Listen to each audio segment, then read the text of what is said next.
रहमतुल्लाह अलैह के पास ना एक बूढ़ी अम्मा अपना बेटा छोड़ गई। तो हजरत साहब ने को 2, 4, 5 महीने रखा। तो बाद में उसकी अम्मा को बुला के कहा कि भाई तू बेवा है, बेटा तेरा यतीम है, मैं नहीं चाहता कि इसका वक्त जाया हो। ये पढ़ने वाला कोई नहीं, सारे नहीं भाई पढ़ने वाले होते।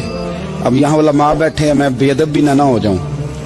कुछ पूरे 8 साल लगा के भी आ जाते हैं, सनद भी उनके पास होती है, नाराज ना हो जाना, ये तो सब अच्छे लोग हैं। सनद होती है पर पता कोई नहीं होता। ये आला हजरत ने लिखी है बात, सनद होती है, पूरी डिग्री होती है, उस पर कई लोगों के साइन भी होते हैं। तो बहुत सारे तालिब इल्म ऐसे होते हैं जो मदारस में कहते हैं मैं फाजल फलाह हूं, लेकिन कोई शय पास। तो मौलाना सरदार अहमद साहब मुहद्दिस आज़म पाकिस्तान रहमतुल्लाह अलैह उस बूढ़ी को कहने लगे तेरा बेटा कुंद देना है, पढ़ना पढ़ाना इसने कुछ भी नहीं, तो यतीम बच्चा है, कल को तो कहेगी कि मेरे बेटे ने वक्त जाया किया तो वापस ले जा।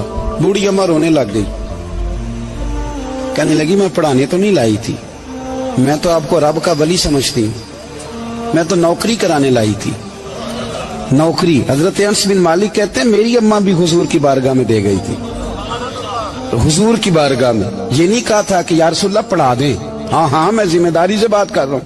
ये नहीं कहा था हुजूर मुजाहिद बना दें, ये थोड़ी कहा था कि या रसूलल्लाह सल्लल्लाहु तआला अलैहि वसल्लम से मुफस्सिर, मुहद्दिस, मुहक्किक, मुफ्ती बना दें।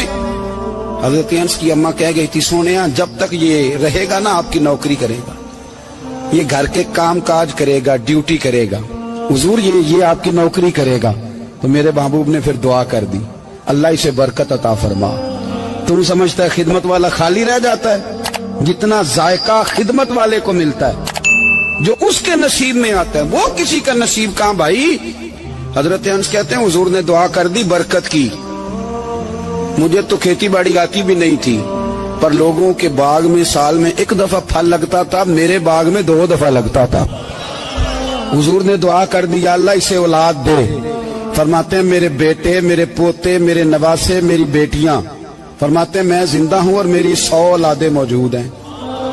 परेशान हो गया 100 सुन के बच्चे 2 ही अच्छे, 100 औलादे मेरी मौजूद हैं। हजरत अनस मौलाना सरदार अहमद साहब के पास ना छोड़ गई बच्चा, कहने लगी हजरत जी मैं को पढ़ाने के लिए थोड़ा छोड़ गई हूँ, मैं तो इसलिए छोड़ के गई हूँ कि आप मेहरबानी करें, खिदमत कराएं। तो हजरत जी कहने लगे कोई ऐसा काम ही नहीं, खिदमत वाला क्या कराऊं। कहने लगी पट्ठे पवा लिया करो जी।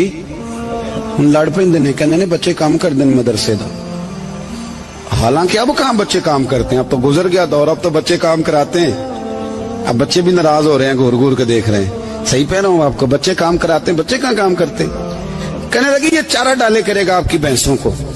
तो हजरत ने उसको कहा कि बीबी चारा मेरी भैंसों को डालने के लिए मैंने बंदा रखा हुआ है, तो तू जा ले जा। कहने लगी हाथ बांध के हुजूर मेहरबानी करें रख ले, चारा डालेगा। और पुत्र तवज्जो से चारा डालना हजरत की भैंसों को।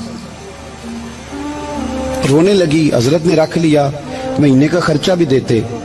शाम को ना वो सारा दिन काम करता, शाम को आके पैरों में भी बैठ जाता, हजरत जी लाएं तेल थोड़ा सा, पैर ना दबा दूं। 8 साल साथ वाले पढ़ते रहे, ये बेचारा नौकरी करता रहा, मेरा रूप भी नहीं ते मेरा रंग भी नहीं, और मैनू यार मनान दा टंग भी नहीं। कभी कभी ना हजरत बिलाल हबशी फारग होते ना तो नबी पाक की बारगाह में अर्ज करते हुजूर कोई काम तो नहीं, सारे हो गए, हुजूर जाऊं जरा, चले जाते। एक दिन सलमान फारसी कहने लगे या रसूलल्लाह ये बिलाल कहाँ जाता है। फरमाया जा देख के तो आ। हजरत सलमान वापस आए तो आके रोने लगे, कहने लगे सोनिया जब यहाँ से जाता है ना तो जाके सैयदा फातिमा की चक्की पीसनी शुरू कर देता, बीबी साहबा के काम करने लगता है, घर में जाके असनैन की ड्यूटी करता है, वहां भी काम यहाँ भी काम। वो चारा डालता रहा, उसने चारा डाला। हजरत मुहद्दिस आज़म की भैंसों को दस्तारे फजीलत का वक्त आ गया, सारे पगड़ियां सजा के आ गए, आज दस्तार होगी। ये ना पीछे होके बैठ गया, चूंकि पढ़ा ही नहीं था तो दस्तार का है कि दस्तार तो उसकी जो पढ़ेगा, हमने तो पढ़ा ही नहीं, हमने तो यार पढ़ा, घर पढ़ा, ड्यूटी करी। हजरत मुहद्दिस आज़म रहमतुल्लाह अलैह के यहाँ जब ऐलान होने लगा ना कि अब दस्तार होगी, तो हजरत ने पहला ऐलान उसका फरमाया। तो मजा वाला बंदा कपड़े भी कदी कदी बदल देना, वो कहता है जिस हाल में भी था मैं पलट के देखने लगा कि पढ़ा पढ़ाया तो है, कोई शय नहीं। ये माजरा क्या है? पीछे से उठ के आए तो कहते हैं बाकियों की दस्तार किसी आलिम ने की, किसी सूफी ने की, लेकिन ये भैंसों को चारा डालने वाला जब आया तो मुहद्दिस आदम ने फरमाया पगड़ी के बाल को कोई हाथ ना लगाए, ये सारी दस्तार मैंने करनी है।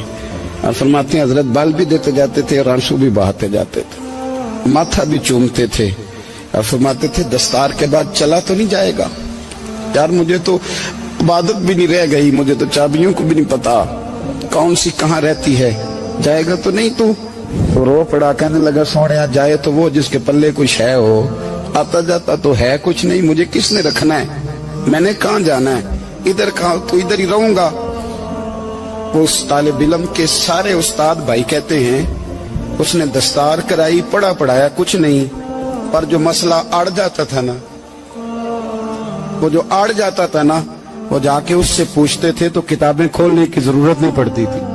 हजरत उम्मे सलमा रज़ी अल्लाह तआला अन्हा कहती है मैंने अर्ज की या रसूल अल्लाह सल्लल्लाहु अलैहि वसल्लम मेरी बच्ची बड़ी बीमार है, तो मुझे किसी ने कहा है ये थोड़ी सी नशे वाली चीज है, ये बना के तैयार करके दो सही हो जाएगी, बीमार है बच्ची तो ये नशे वाली चीज है, इसको तैयार करके दो, थोड़ा नशा है।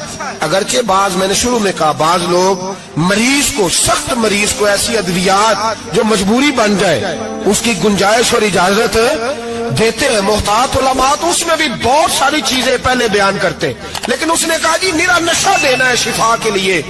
हजरत उम्मे सलमा कहती है मेरे नबी पाक ने मेरी तरफ देखा, मेरी तरफ, तो मैंने कहा या रसूलल्लाह आप क्या फरमाना चाह रहे हैं? तो नबी पाक ने फरमाया उम्मे सलमा कभी नापाक चीज में भी शिफा हुई है, कभी नापाक चीज में भी, कभी शराब और खमर में भी शिफा हो सकती है। शिफा रब करीम ने रखी है पर शहद के अंदर रखी हुई है, शिफा अल्लाह ने रखी है कुरान मजीद में रखी हुई है, तो इसमें भी कभी ये हुजूर ने बयान किया है कि इसके अंदर शिफा हो सकती, तो उम्मत कितनी दिलेरी करती है जो ये मशवरे देती है कि उसके अंदर नशा है, शराब है, तो खांसी चली जाएगी तो फलानी बीमारी चली जाएगी। ना आओ इन चीजों पे, ना अपने ईमान को खराबी दो और ना ऐसी बातें करो जिससे कि डायरेक्ट रसूलुल्लाह सल्लल्लाहु अलैहि वसल्लम के वाज़ेह इरशादात की मुखालफत हो। मेरे नबी पाक सल्लल्लाहु अलैहि वसल्लम ने फरमाया, और फिर कुछ लोग कहते हैं थोड़ी पी है जी। अब तो मैं तज्जिये में पढ़ रहा था कि ऐसी शराब इजाद हो गई है, लोग शराब पीते हैं और वो मस्त भी रहते हैं, कार भी चलाते रहते हैं, कहते हैं जी नहीं हमारा ज़हन माऊफ नहीं हुआ तो ये वाली सही है, नशा नहीं लाती। मेरे नबी पाक सल्लल्लाहु अलैहि वसल्लम ने फरमाया जिस चीज की थोड़ी मिकदार, ज्यादा मिकदार हराम है उस चीज की थोड़ी मिकदार भी हराम है, जिसकी ज्यादा मिकदार हराम है उसकी थोड़ी भी। तो खमर और शराब अगर फुल पीना जायज नहीं तो थोड़ी पीना भी जायज, ये हराम है और हराम थी और कयामत तक हराम ही रहेगी। मेरे नबी पाक सल्लल्लाहु अलैहि वसल्लम ने मना किया और हुजूर ने इजहार नापसंदीदगी फरमाया, और मैं 40 दिन तो इबादत ही कबूल नहीं होती शराब पीने वालों जब तक सच्ची तौबा ना करे। ये लफ्ज जब अदा करता हूं तो शर्म से मेरी जुबान लड़खड़ाती है कि यार दरबारों पे भी नशा बिकता है। मैं ये बात कर रहा हूं सूफिया का तर्जुमान, दरबारों पे, मजारों पे, और सज्जादा नशीनों तुम्हें जमीन निगल जाए, आसमान तुम्हें ले उड़े, तुम पर कहर नाजिल हो, तुमने बाप दफन करके तो वहां नशे का अड्डा बना लिया, माओ से बेटे छीनने लगे हो, औरतों के सरों से कपड़े छीनने लगे हो, सुहाग मारने लगे हो, बेटियां और बेटे यतीम करने लगे हो, नशा बेचते हो दरबारों और मजारों पे, ये तमाशा लग गया। आप कैसे करूं ये बात, पर करनी पड़ रही है, मजबूरी है, ये मजमून मुकम्मल नहीं हो सकता। बंद कर दे वो दरबार, हमें नहीं चाहिए जिन दरबारों पे नशा बिकता है। मैं जिम्मेदारी से कह रहा हूं, बात रिकॉर्ड हो रही है। जूते की नोक पे वो सज्जादा नशीन जो उम्मत को ड्रग्स देता है, वो सज्जादा नशीन का डेरा नहीं, वो गंद का अड्डा है, वहां से फैज नहीं मिल रहा, उम्मत की तबाही हो रही है। बता दो, फैला दो, इसको एतराज करना करो। मेरे रसूल पाक सैयद आलम सल्लल्लाहु ताला अलैहि वसल्लम का दीन जरूरी है, किसी पीर की सज्जादगी जरूरी, बोलिए सज्जादगी जरूरी। बड़ी जिम्मेदारी से कह रहा हूं और नुमाइंदगी कर रहा हूं अपनी जमात की। نہ ہمارے بزرگوں نے کل اس کی حمایت کی تھی، نہ آج کرتے ہیں، نہ قیامت تک کریں گے۔ بند کر دیں وہ دربار اور مزار۔ بزرگ دنیا میں یہ کام کرنے آئے تھے، اور ہماری سوچ اتنی گر گئی ہے، اتنے ہم کمزور ہو گئے۔ کہتے ہیں جب اس کو چڑھ جاتی ہے تو پھر بڑی معرفت کی باتیں سناتا ہے۔ تجھے شرم نہیں آئی اللہ لفظ کہتے ہوئے؟ اب نشئی تجھے معرفت سکھائے گا؟ اب تو شرابی سے، بھنگی چرسی سے دین سیکھے گا؟ کہتے ہیں اس نے پی ہوئی تھی، چڑھی ہوئی تھی، میں بات کر دی تو میرا کام بن گیا۔ اتنی گندی اور میلی سوچ صاحب ایمان کی ہوتی ہے، تو اب نشیوں سے جا کر دعائیں کرائے گا؟ سن، میرے نبی پاک صلی اللہ علیہ وسلم نے فرمایا جو شراب پی لے، نشہ کر لے، اس کی تو 40 دن تک عبادت رب قبول نہیں فرماتا۔